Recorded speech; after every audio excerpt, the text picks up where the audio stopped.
When three sisters from California came together to form a band in 2007, little did they know they would become one of the most influential and successful groups in recent history. HAIM have captured the hearts of music lovers around the world with their unique sound and undeniable talent. Well, welcome back to Who the F***, the show that aims to take a deep dive into some of the acts performing across festival season in 2023. Today we're looking at HAIM, or HAIM, Hi I Am. They're just one of the most incredible artists and acts to have graced our ears in the past, I don't know what, 10 years? They've gone from strength to strength. So without further ado, if you haven't come across their music before, you don't know much about them, hopefully this video will help answer the question, who the f*** are HAIM? Just know that I want you back.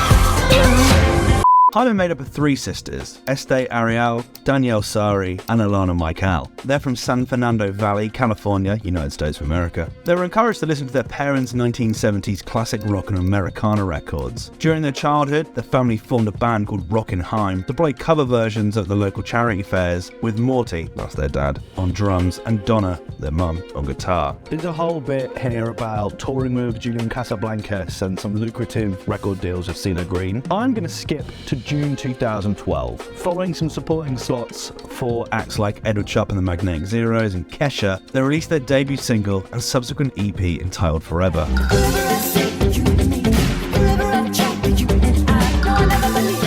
The title track was co-produced by Ludwig Göransson. You may not know him, but you've definitely heard some of his scores in the past few years.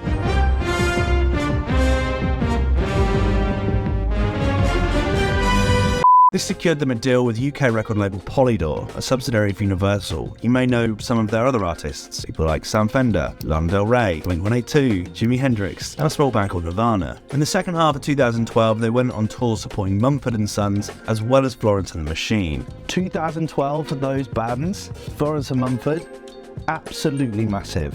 They were just some of the biggest artists in the world at the time. In November, they released a monster of a record that is Don't Save Me, and overnight the world started paying attention.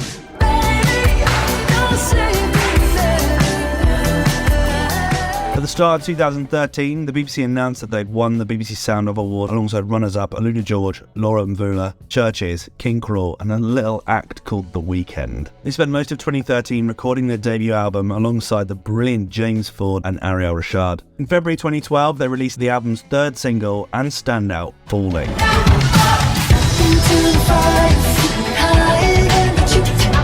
In June, they performed at Glastonbury, playing on the Park stage. They're also booked to play a mid-afternoon slot on the NME tent at Reading and Leeds. I remember going and not enjoying it. I've got a bit of a life motto, that it's okay to be wrong. Like, I remember going and seeing them and thinking, this isn't very good. It's okay to get it wrong. The fourth and final pre-album single, The Wire, was released in August as their dominance continued to take over. To promote the album, they performed The Wire on The Andrew Marr Show, dedicating the song to the British Prime Minister David Cameron, who was a guest on the show at the time. That was for you, DC. It's all about you. The album was released in September 2013 to critical success, scoring 79 on Metacritic. Beats Per Minute gave the record 85, saying, "With the triumvirate and goofy-eyed rhythms, sinfully catchy melodies, and breeziness that seems only fitting, they've served out one of the most auspicious debuts of the year." The album featured all four previously mentioned singles, as well as standout If I Could Change Your Mind. It also featured a banger of a record called My Song's Number 5, which in 2014 was re-released, but this time with a verse from the brilliant A$AP Ferg. In 2015, they would collaborate with Calvin Harris on the record Pray to God, taken from his album Motion. They wouldn't put any new music out until May 2017, when they released the now anthemic Want You Back. Just know that I want you back. A teaser video was released the following week, directed by Paul Thomas Anderson, for one of my favourite records, the stripped back and yet incredibly progressive Right Now.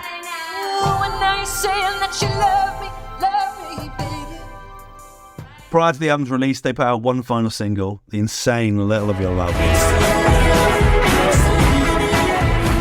just such a monster. Their sophomore album, Something to Tell, was released on July 7th, 2017 to mixed reviews, scoring 69 on Metacritic. Flash magazine gave the record 7 out of 10, saying, although listed with incandescent beams of hypermelody, extending a hand to the youth of 2013's Days Are Gone, Something to Tell You is patient and it moves at its own night-unending pace, where California sister act Estee, Danielle and Alana surf some kind of strange paradise between love and loss. Later that summer they would go on to headline the Radio 110 at the 2017 Reading and Leeds Festival, sharing the stage with Halsey, Muramasa, Wiley, SG Lewis and Milky Chance. And in 2018 the band went on the Sister Sister Sister tour in the UK, Europe and North America, with support from Lizzo, Maggie Rogers and Grace Carter. The latter two there played the Alexandra Palace shows. And then in July we were graced with the Walk on the Wild Side inspired Summer Girl.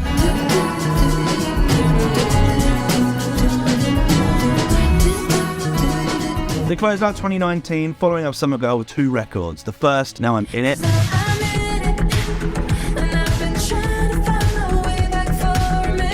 and the beautifully subtle Hallelujah.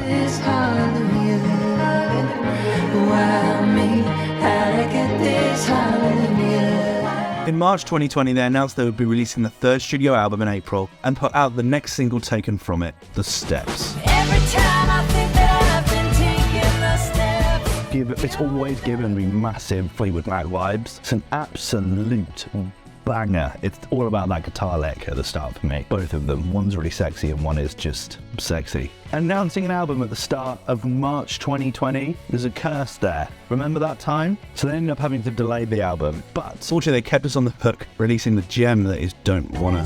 But I don't wanna give up it. This was produced in collaboration with Danielle, Ariel and Rostam of Vampire Weekend. They eventually released their 3rd album, Women in Music Part 3, on June 26, 2020 to raging critical success, scoring 89 on Metacritic, showing us that they aren't going anywhere. The Telegraph gave the record 5 out of 5 stars, saying, Women in Music Part 3 just hits in from top to bottom. It's an album in which HAIM at last fulfill their potential, a summery California pop rock treat in which the blissful ambience is backed up with emotional grit and substance. The album featured the 5 previously mentioned singles, as well as the album's standouts and live staples, Los Angeles, These days I can't win.